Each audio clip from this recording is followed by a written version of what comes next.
નમસ્કાર અમારા દિલથી વાલા પેન્શનર મિત્રો, નિવૃત્ત કર્મચારી મિત્રો, ભાઈઓ તથા બહેનો, સ્વાગત છે આપ સૌનું આપણી આ યુટ્યુબ ચેનલ ભાવેશ મકવાણા ન્યૂઝમાં।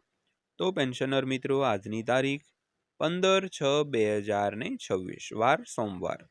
તો આજના આ વિડીયોની અંદર આપણે વાત કરવાના છીએ 2004 થી 2024 વચ્ચે નિવૃત્તિ પામેલ પેન્શનરો માટે અત્યારે જ આવી છે 100% સચોટ માહિતી। તો પેન્શનર મિત્રો, શું છે આ 100% સચોટ માહિતી જે 2004 થી 2024 વચ્ચે નિવૃત્તિ પામેલ પેન્શનરો માટે 100% સચોટ છે? તો તે જાણવા માટે આજના વિડીયોમાં ખાસ કરીને અંત સુધી બન્યા રહેજો, એટલે બધી જ માહિતી તમને વ્યવસ્થિત રીતે સમજાઈ જશે। અને હજી સુધી જો આપણી આ ચેનલ તમે સબસ્ક્રાઇબ ન કરી હોય અને જો તમે આપણા ડેઇલી વિડીયો જોતા હો, અમને સપોર્ટ કરતા હો, તો અમારી આ ચેનલને સબસ્ક્રાઇબ કરી લેજો અને અમારા વિડીયોને લાઈક પણ કરી દેજો મિત્રો, જેથી કરીને અમને નવા નવા વિડીયો બનાવવા માટેનું મન થાય અને અમને એમ થાય કે પેન્શનરો સપોર્ટ બહુ કરે છે, તો ચાલો કંઈક ને કંઈક માહિતી આપણે પેન્શનરો માટે લઈને આવીએ। તો થોડોક સપોર્ટ કરજો, જેથી કરીને અમને ખૂબ મજા આવે અને ખૂબ અમને મોટિવેશન પણ મળતું રહે દોસ્તો। તો જોઈએ આજનો આ વિડીયો। તો સૌથી પહેલાં વાત કરીએ તો કેન્દ્રીય કર્મચારીઓ હાલમાં 8મા પગાર પંચ વિશે ઘણી ચર્ચા ચાલી રહી છે, જેમાં ફિટમેન્ટ ફેક્ટરથી એરિયર્સ સુધીના મુખ્ય પ્રશ્નોના જવાબો હજુ પણ રાહ જોવાઈ રહ્યા છે, જેને કારણે કર્મચારીઓમાં ઉત્સુકતા છે। તો 7મું નાણાં પંચ 31 ડિસેમ્બર 2025ના રોજ સમાપ્ત થયું હતું અને 8મું નાણાં પંચ 1 જાન્યુઆરીથી અમલમાં આવ્યું હતું। તો આથી જ કર્મચારીઓ પગાર પંચ સંબંધિત માહિતી પર વધુને વધુ ચર્ચા કરી રહ્યા છે। તો નવા પગાર પંચના અહેવાલની સીધી અસર 50 લાખ કેન્દ્રીય કર્મચારીઓ અને 65 લાખ પેન્શનરો પર પડશે દોસ્તો। તો ખાસ કરીને હાલમાં રાજ્ય સરકાર હોય, કેન્દ્ર સરકાર હોય, તમામ પેન્શનરો અને કર્મચારીઓ 8મા પગાર પંચને લઈને ખૂબ ચર્ચાઓ કરી રહ્યા છે, જેમાં ફિટમેન્ટ ફેક્ટર હોય, એરિયર હોય, ડીએ મર્જર હોય, આ મુખ્ય પ્રશ્નોના જવાબો હજુ પણ રાહ જોવાઈ રહી છે, જેને લીધે કર્મચારીઓમાં ઉત્સુકતા વધી રહી છે। તો 7મું પગાર પંચ 31 ડિસેમ્બર 2025ના રોજ પૂરું થઈ ગયું હતું અને 1 જાન્યુઆરી 2026થી 8મા પગાર પંચનો અમલ શરૂ થઈ રહ્યો છે। તો આથી જ કર્મચારીઓ પગાર પંચ સંબંધિત માહિતી પર વધુને વધુ ચર્ચા કરી રહ્યા છે। તો નવા પગાર પંચના અહેવાલની સીધી અસર 50 લાખ કેન્દ્રીય કર્મચારીઓ અને 65 લાખ પેન્શનરો પર પડશે દોસ્તો। તો ત્યારબાદ વાત કરીએ તો શું કર્મચારીઓને એરિયર મળશે? તો પગાર પંચના અમલીકરણ અને અસરકારકતા વચ્ચે અંતર જોવા મળે તે સામાન્ય બાબત છે। તો આ રિપોર્ટની તૈયારી અને ત્યારબાદના સરકારી નિર્ણયને કારણે થાય છે। તો 8મા પગાર પંચના અમલીકરણની તારીખ 1 જાન્યુઆરી 2026 છે, પરંતુ તેને સંપૂર્ણપણે અસરકારક બનાવવામાં સમય લાગશે।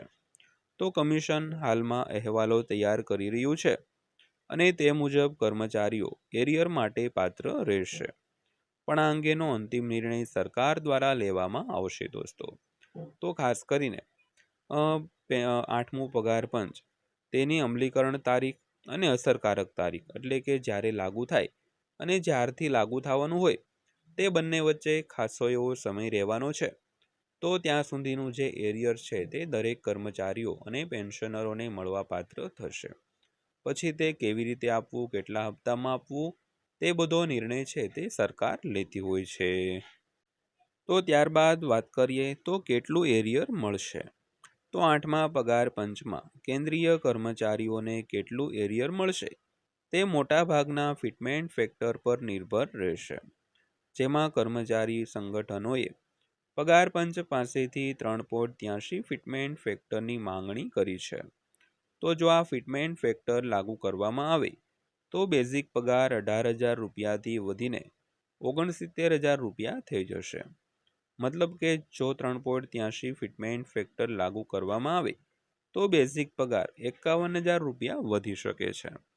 તો એરિયર કેટલું મળશે તેની ચર્ચા કરીએ તો 8મા પગાર પંચમાં કર્મચારીઓને એરિયર તો મળશે, તો મોટાભાગના ફિટમેન્ટ ફેક્ટર પર નિર્ભર રહેશે કે ફિટમેન્ટ ફેક્ટર કેટલું અમલમાં આવે, કેટલું લાગુ થાય, તેના ઉપર એરિયર્સ છે તે લાગુ પડતું હોય છે. તો જો 3.83 ફિટમેન્ટ ફેક્ટરની માંગણી છે તે સ્વીકારવામાં આવે તો બેઝિક પગાર જે હાલમાં 18,000 રૂપિયા છે તે વધીને 69,000 રૂપિયા થઈ જશે. તો એનો મતલબ એમ થયો કે 3.83 ફિટમેન્ટ ફેક્ટર લાગુ કરવામાં આવે તો બેઝિક પગારમાં 51,000 રૂપિયાનો વધારો થઈ શકે છે દોસ્તો. મતલબ કે 8મા નાણાં પંચને અમલમાં આવવામાં 24 મહિના લાગે છે. તો આવી સ્થિતિમાં કર્મચારીઓને 12.24 લાખ રૂપિયા સુધીનું એરિયર મળશે. તો જો 18 મહિનાનું એરિયર મળે તો આ રકમ 9.18 લાખ રૂપિયા થશે. પણ કેન્દ્ર સરકારે ફિટમેન્ટ ફેક્ટર અંગે હજુ સુધી કોઈ નિર્ણય લીધો નથી. તો ખાસ કરીને 8મું પગાર પંચ જો 24 મહિનામાં લાગુ થાય આવી સ્થિતિમાં 12.24 લાખ રૂપિયા અને જો 18 મહિનામાં લાગુ થાય તો 9.18 લાખ રૂપિયા મળશે. પરંતુ કેન્દ્ર સરકારે હજી સુધી ફિટમેન્ટ ફેક્ટર અંગે કોઈ પણ જાતનો નિર્ણય છે તે લીધો નથી દોસ્તો. તો ત્યારબાદ વાત કરીએ તો fitment factor, basic pay, DA વગેરે જરૂરી રહેશે.